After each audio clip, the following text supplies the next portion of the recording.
So now, sometimes, you see, if you're presented with a new organization, it could be any new organization. Let's take for instance, Promise Keepers. New movement within a church. Okay? How good is it? What do people know? There's people from my church joining. We have a group of about 40 men. Okay. What do they know about that movement? Sounds good, so join. It's a dangerous thing to do, even if it comes from within the church. Take a look at that. See what's happening.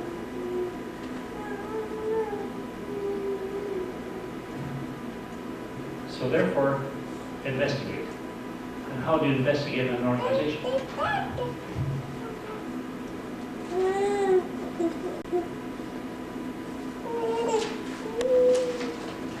Get the incorporation papers. There's an office for the incorporating of all societies and companies in your provinces, in every province.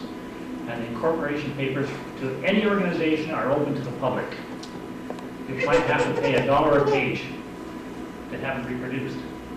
Because I had to do that when I investigated the Tai Chi and I had to work to get it thrown out of the hospital. Okay. Get the incorporation papers, but I'll tell you what that tells you. It tells you the purpose for their existence. What it tells you. And so I found out that Tai Chi is not an exercise program to alleviate muscle pain and lower blood pressure and all that kind of stuff that they were saying. I found out they were religion. Okay. So, next, get the statement of faith. Tell you what they believe.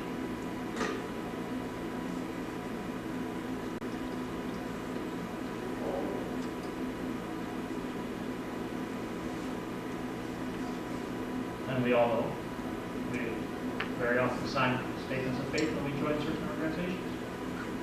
If you want to join the Gideon, you're going to have to sign a statement of faith. If you want to be a board member of the Christian Research Institute, you have to sign a statement of faith. We know what we believe. Here, okay? Another one is the policy statements. And in one of the policy statements of the Promise Keepers, they soft pedal homosexuality. It's been pointed out to them because red flags are coming up all over the place. Okay. So they're going to have to change their statement of faith, their policy statement on homosexuality. Okay. If they want to stay within what the scriptures say about homosexuality, not what society says about homosexuality. We're not to worry about what society says about homosexuality. We're to worry about what the gospel says about homosexuality.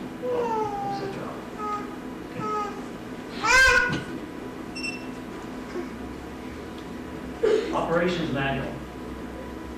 You see, being politically correct doesn't mean anything in my books. Absolutely doesn't mean a thing. Because that's of the world. And we're not of the world. Operations manual.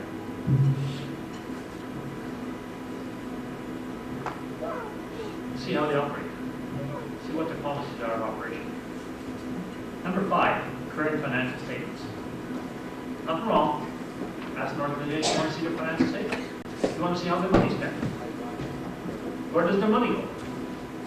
If they do any missionary work, does 80% go into administration and 20% to the field? Okay? Nothing wrong with doing that. In fact, if you do that, you're a wise steward of your money. And God says to be that way. Okay? Number 6. Recommended list of resource material. I tell you, that will tell you a lot. about an organization. It's what they recommend you should read. Okay?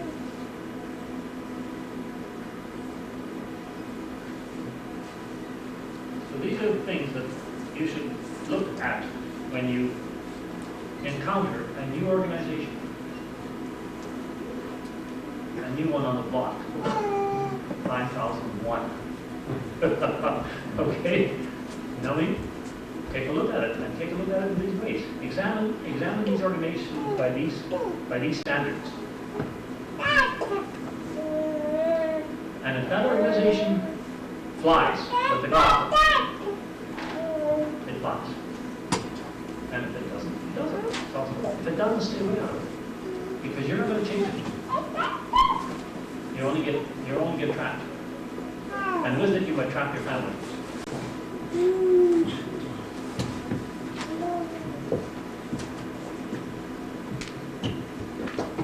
I can entertain some questions from you. This is the end of my presentation. It's short, not very long, but it's to the point. And there's a lot of meat. Yes? When you're talking about Promise Keepers, do you feel that it's not a good one, or were you just saying that you should investigate? You should investigate. Yeah. Just as a matter of thing. And I'll tell you what, there are flags coming up all over the place about that organization. I tell you what, I think the reason for that is because the people that organize it are a little naive. Okay, I'll tell you why. I'll give you one example. At the Boulder, Colorado conference, first on the hill, they had a book printed by a fellow by the name of Hicks. He's a professor and a PhD professor at the Seminary of the East in Dresser, Pennsylvania.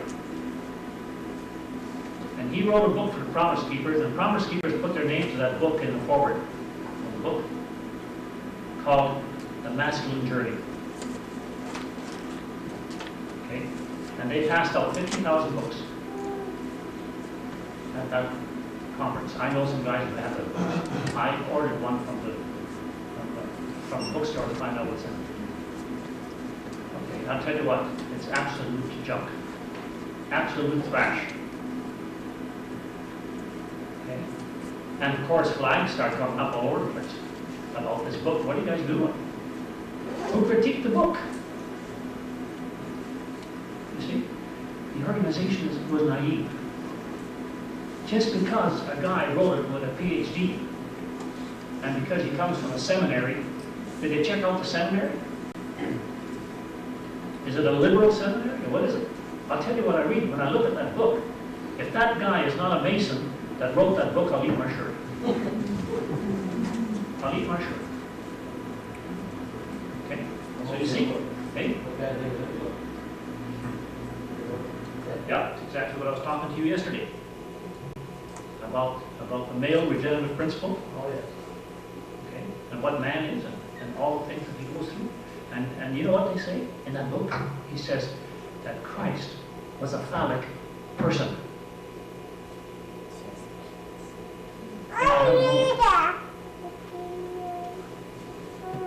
And that he must have been subject to homosexual tendencies. What's this guy doing? He's a seminary? He's a professor in a seminary. See? That book is absolute trash. So they withdrew it. Now he's considering suing them.